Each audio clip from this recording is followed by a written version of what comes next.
Dari Allah yang Esa, menebus dosa kita, mencurahkan rahmat-Nya yang memberi keselamatan manusia. Kabarkan Injilnya ke seluruh dunia, jangan takut dan jangan gentar. Kabarkan Injilnya ke seluruh bangsa, ingatlah amanat agungnya. Berjumpa kembali di acara kesayangan kita dalam iman yang berkemenangan. Topik kita kali ini masih terkait dengan penyaliban dan kematian Yesus Kristus. Dan tema yang akan saya ambil adalah makna dari penyaliban dan kematian Yesus Kristus. Kematian Yesus Kristus, Sang Juru Selamat manusia, terjadi pada sekitar abad pertama Masehi. Diperkirakan antara tahun 30 sampai 33 Masehi. Menurut penanggalan Yahudi, ia mati tergantung di atas kayu salib sekitar tanggal 14 Nisan. Beberapa jam sebelum hari Paskah Yahudi dirayakan tanggal 15 Nisan. Dimulai pada sekitar pukul 18.00 saat matahari terbenam. Hukuman mati dengan disalibkan dijatuhkan atas perintah gubernur kerajaan Romawi untuk provinsi Yudea, Pontius Pilatus, berdasarkan laporan para pemuka agama Yahudi saat itu bahwa Yesus Kristus mengaku sebagai raja orang Yahudi. Berita penyaliban dan kematian ini dicatat di sejumlah tulisan sejarawan kerajaan Romawi, orang Yahudi dan murid-murid Yesus. Catatan yang paling detail ditemukan di kitab-kitab Injil dalam bagian Perjanjian Baru di dalam Alkitab. Kematian Yesus dapat dilihat melalui dua cara pandang yang berbeda. Cara pandang yang pertama, kematian Yesus sebagai peristiwa sejarah. Dan cara pandang yang kedua, kematian Yesus Kristus sebagai bagian dari rencana Allah. Dalam kitab Perjanjian Lama digambarkan bahwa seorang yang diurapi, dalam bahasa Ibrani Mesias atau dalam bahasa Yunani Kristus, oleh Allah akan menderita sengsara dan mati sebagai penebus dosa umat manusia. Sejumlah nubuat berfokus pada peristiwa ini yang menurut Alkitab digenapi dalam kematian Yesus Kristus. Kita akan melihat di dalam kitab Kejadian akan janji kedatangan Yesus Kristus. Terdapat di dalam Kejadian 3 ayat 15, keturunan perempuan dengan atau tanpa campur tangan laki-laki akan meremukkan kepala ular atau iblis, tetapi ular akan meremukkan kakinya. Penggenapan, Yesus diremukkan secara fisik, tetapi kematiannya menghancurkan kuasa iblis atas manusia. Pengorbanan Ishak, Kejadian pasal 22 ayat 6 sampai 18. Ishak tidak jadi dibunuh oleh Abraham untuk dipersembahkan sebagai korban. Sebagai gantinya, Allah menyediakan seekor domba jantan yang tanduknya tersangkut dalam belukar.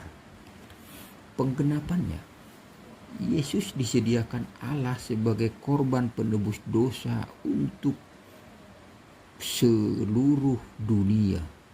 Semua manusia, artinya dari manusia Adam dan Hawa sampai nanti kepada manusia terakhir. dengan lahir sebagai keturunan Abraham dan mati di gunung yang sama dengan tempat domba pengganti Ishak, ahli waris Abraham. Lalu kita akan melihat di dalam kitab Keluaran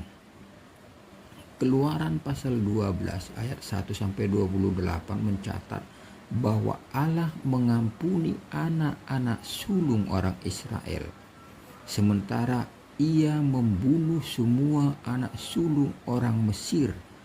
Untuk itu orang Israel harus menyembelih domba Paskah, menaruhkan darahnya pada palang kayu untuk pintu rumah-rumah mereka, lalu memakan dagingnya. Dan penggenapannya, Yesus sebagai anak sulung Allah dikorbankan dengan dibunuh pada malam menjelang Paskah Yahudi. Darahnya teroles pada palang kayu salib dan tubuhnya diserahkan sebagai penebusan dosa umat manusia. Lalu kita akan melihat lagi nubuatannya di dalam kitab Bilangan. Bilangan pasal yang ke-21 ayat 9. Musa membuat ular tembaga dan menaruhnya pada sebuah tiang. Maka jika seseorang dipagut ular atau dipatuk ular dan ia memandang, orang tersebut yang dipatuk itu memandang kepada ular tembaga itu secara terus-menerus, maka orang tersebut akan tetap hidup. Lalu penggenapannya, Yesus mati digantung di atas kayu salib. Barang siapa yang percaya kepadanya, sekalipun dosanya merah seperti kirmizi, dan akan dibuat putih seperti bulu domba, dan akan memiliki jaminan hidup yang kekal bersama Yesus di dalam kerajaan sorga. Berikutnya kita akan melihat nubuatan Yesus di dalam kitab Mazmur. Mazmur pasal yang ke-22 menggambarkan bahwa Mesias akan menderita sengsara, ditinggalkan oleh Allah dan manusia, bahkan sahabat-sahabatnya, dan dikelilingi oleh musuh-musuhnya. Dan penggenapannya, Yesus menjerit atau menteriakkan kata-kata pada permulaan Mazmur pasal yang ke-22. Ketika sedang tergantung di atas kayu salib menjelang kematiannya, dia ditinggalkan sendirian oleh sahabat-sahabatnya dan dikelilingi oleh musuhnya. Berikutnya kita akan melihat nubuatannya di dalam kitab Yesaya. Yesaya 53 menggambarkan bahwa ia, Mesias, akan menderita sengsara. Tetapi karena itulah kita disembuhkan. Ia dihina dan dihindari orang, seorang yang penuh kesengsaraan dan yang biasa menderita kesakitan. Ia sangat dihina sehingga orang menutup mukanya terhadap dia, dan bagi kita pun dia tidak masuk hitungan. Tetapi sesungguhnya penyakit kitalah yang ditanggungnya dan kesengsaraan kita yang dipikulnya. Padahal kita mengira dia kena tulah, dipukul dan ditindas oleh Allah. Tetapi dia tertikam oleh karena pemberontakan kita. Dia diremukkan oleh karena kejahatan kita. Ganjaran yang mendatangkan keselamatan bagi kita ditimpakan kepadanya, dan oleh bilur-bilurnya kita menjadi sembuh. Orang menempatkan kuburnya di antara orang-orang fasik, dan dalam matinya ia ada di antara penjahat-penjahat. Sekalipun ia tidak berbuat kekerasan dan tipu tidak ada dalam mulutnya. tetapi Tuhan berkehendak meremukkan dia dengan kesakitan. Ia menyerahkan dirinya sebagai korban penebus. Terdapat dalam Yesaya 53 mulai dari ayat 3 sampai ayat yang ke-10. Lalu penggenapannya, Yesus tidak bersalah. Dicari-cari kesalahannya baik oleh ahli-ahli Taurat dan orang Farisi dan pemuka-pemuka agama saat itu, dan bahkan Pontius Pilatus pun tidak menemukan kesalahan terhadap diri Yesus Kristus. Dan itu artinya apa yang tercatat di dalam Yesaya 53 yang tadi barusan saja kita baca tergenapi dengan sangat-sangat sempurna. Tetapi disiksa dan dibunuh sebagai korban penebus dosa supaya kita mendapat keselamatan dan kesembuhan. Kitab-kitab Injil mencatat bahwa Yesus sendiri jauh-jauh hari telah memberitahukan kematiannya dan kebangkitannya sebanyak 4 kali. Pemberitahuan terakhir dicatat di dalam Injil Matius. 2 hari lagi akan dirayakan Paskah, maka Anak Manusia, sebutan Yesus untuk dirinya, akan diserahkan untuk disalibkan. Kita akan melihat kronologi dari penyaliban Yesus.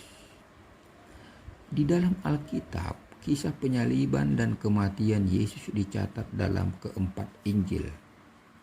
Sekalipun keempatnya memiliki atau punya ciri khas tersendiri dalam menggambarkan peristiwa kematian Yesus, namun secara harmonis mencatat kronologi peristiwa penyaliban dan kematian Yesus Kristus. Dan kita akan melihat gambarannya pada berikut ini. Yang pertama, pada waktu perjamuan makan di malam sebelum Yesus disalibkan. Yang kedua, pengkhianatan salah seorang murid terdekatnya, Yudas Iskariot. Yang ketiga, Yesus berdoa di Taman Getsemani. Yang keempat, penangkapan Yesus di Taman Getsemani.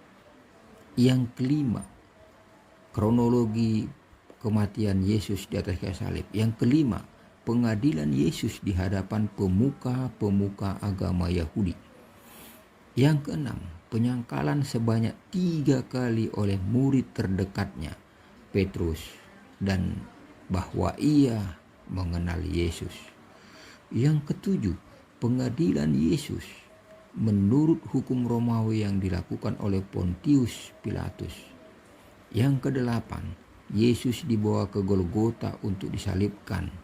Di sana dia mati dan kemudian dikuburkan di daerah sana.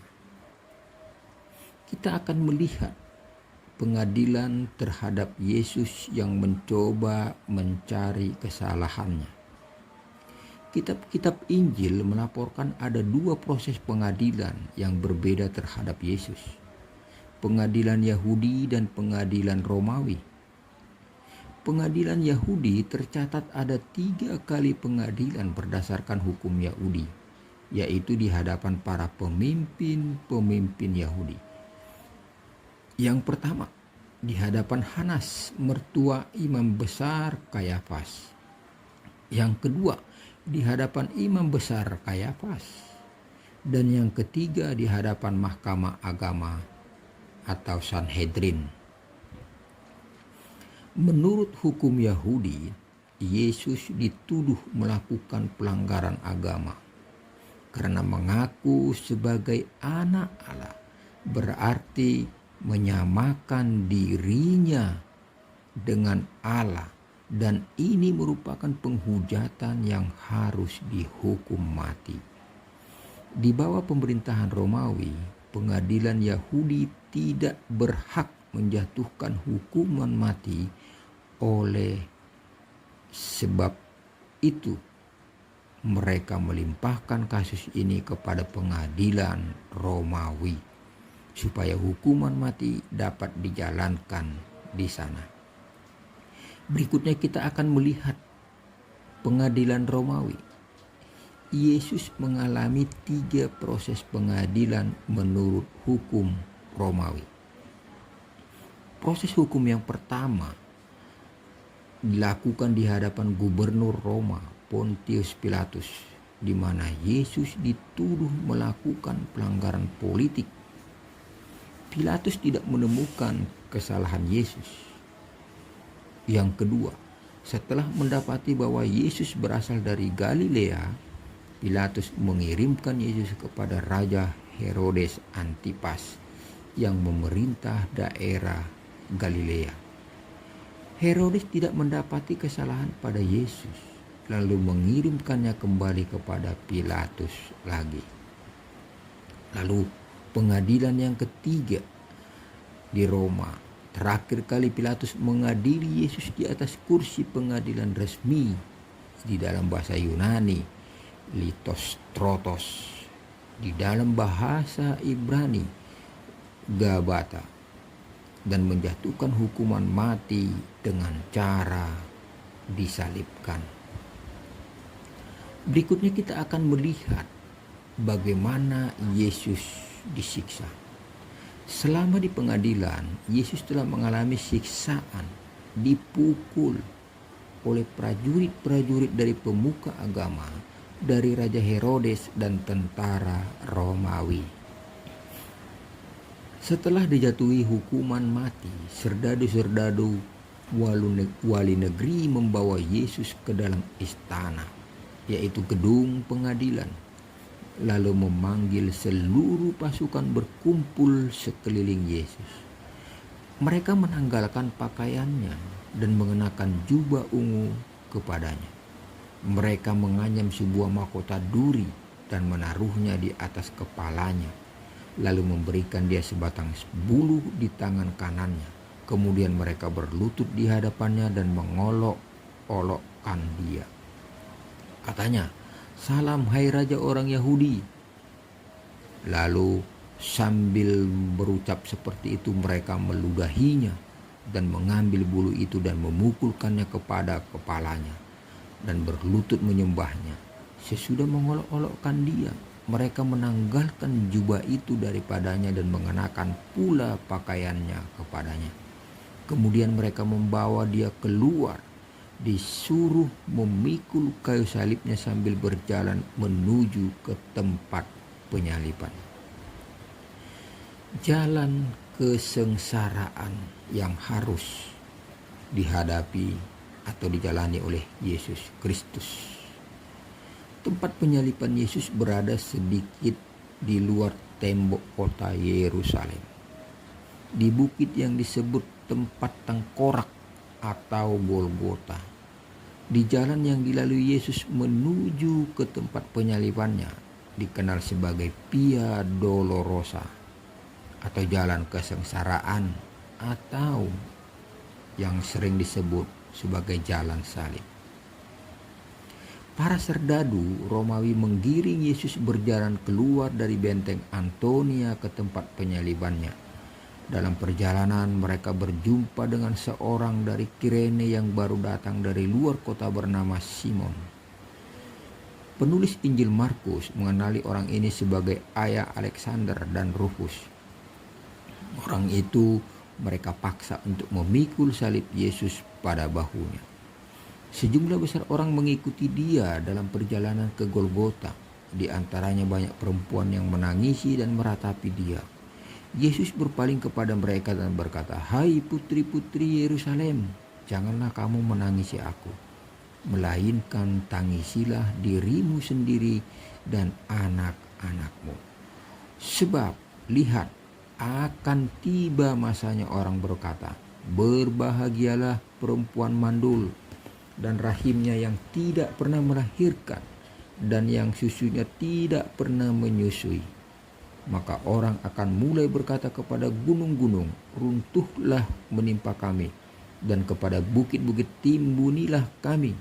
Sebab jika orang berbuat demikian dengan kayu hidup, apakah yang akan terjadi dengan kayu kering?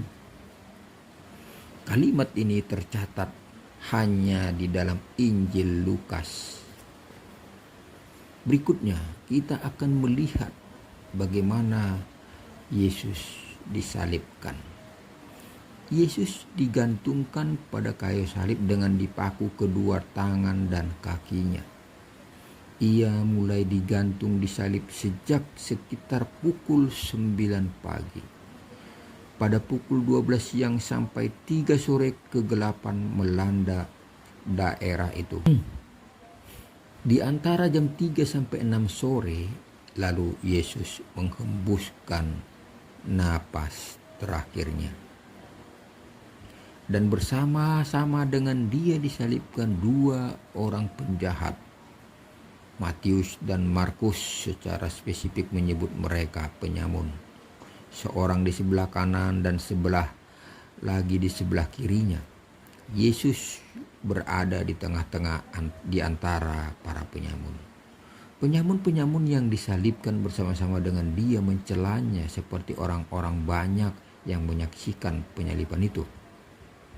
Seorang dari penjahat yang digantung itu menghujat dia, katanya, "Bukankah engkau adalah Kristus? Selamatkanlah dirimu dan kami." Tetapi kemudian seorang lagi menegur dia, katanya, "Tidakkah engkau takut juga tidak kepada Allah? Sedang engkau menerima hukuman yang sama. Kita memang selayaknya dihukum, sebab kita menerima balasan yang setimpal dengan perbuatan kita." Tetapi orang ini tidak berbuat sesuatu yang salah.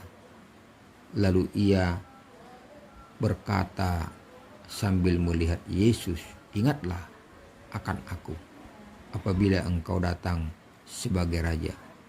Lalu Yesus berkata kepadanya, "Aku berkata kepadamu, sesungguhnya hari ini juga engkau ada bersama-sama dengan aku di dalam Firdaus." Sebelum digantungkan di atas kayu salib, para serdadu memberi dia minum anggur bercampur empedu untuk menghilangkan rasa sakit. Setelah Yesus mengecapnya, ia tidak mau meminumnya. Sesudah menyalibkan dia, para prajurit membagi-bagikan pakaiannya dengan membuang undi. Lalu para prajurit duduk di situ menjaga dia. Prajurit dan orang-orang yang lewat di sana menghujat dia dan sambil menggelengkan kepala mereka berkata, "Hai engkau yang mau merubuhkan bait suci dan mau membangunnya kembali dalam 3 hari, selamatkanlah dirimu jikalau engkau anak Allah, turunlah dari salib itu." Imam-imam kepala bersama-sama dengan ahli-ahli Taurat dan tua-tua mengolok-olok dia.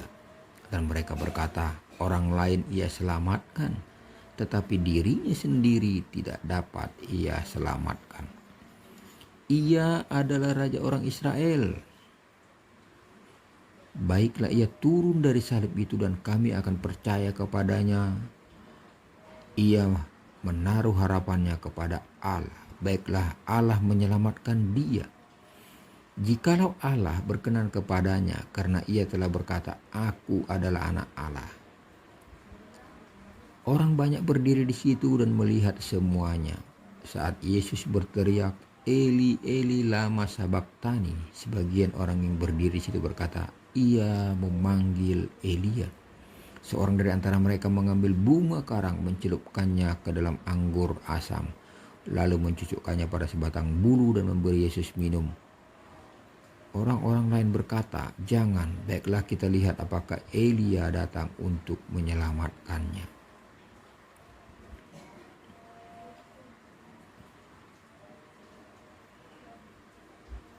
Setelah Yesus disalibkan, di atas kepala Yesus terpasang tulisan yang menyebut alasan mengapa ia dihukum. Tulisan itu dibuat dalam 3 bahasa. Satu bahasa Latin, bahasa resmi pemerintah Romawi. Lalu yang kedua bahasa Yunani, bahasa yang lebih umum dipakai saat itu. Lalu yang ketiga bahasa Ibrani, bahasa setempat. Para pakar menduga bahwa masing-masing Injil mencatat tulisan dalam bahasa yang mereka kenal baik. Matius mencatat tulisan bahasa Ibrani, Lukas mencatat tulisan dalam bahasa Yunani, Yohanes yang menulis Injilnya di kemudian hari mengingat tulisan dalam bahasa Latin. Markus mencatat kata-kata yang dipakai bersama di ketiga tulisan itu dalam Injilnya. Buktinya adalah bahwa jumlah huruf dan kata-kata akan membuat tulisan-tulisan itu kurang lebih sama panjangnya jika mengikuti bahasa-bahasa tersebut.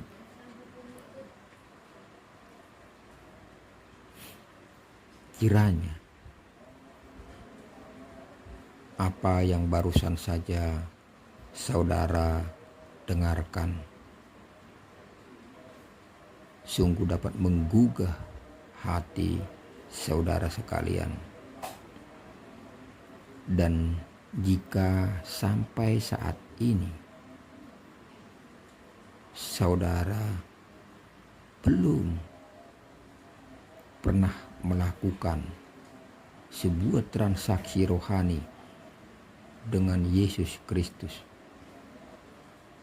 dengan saudara mengaku orang berdosa, saya adalah orang berdosa,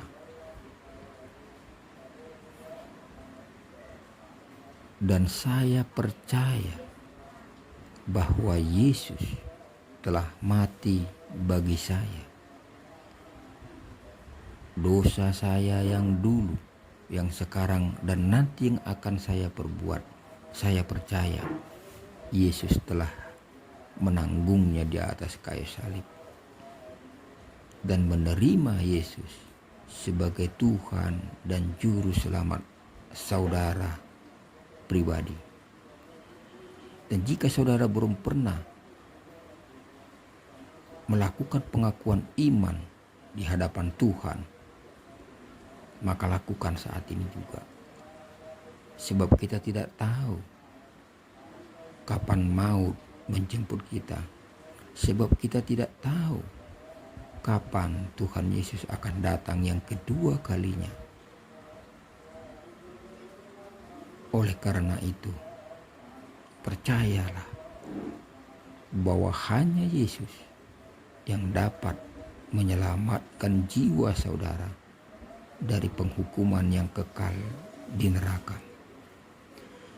Percayalah bahwa hanya Yesus, hanya darah Yesus yang bisa menyucikan semua dosa-dosa saudara dan saya.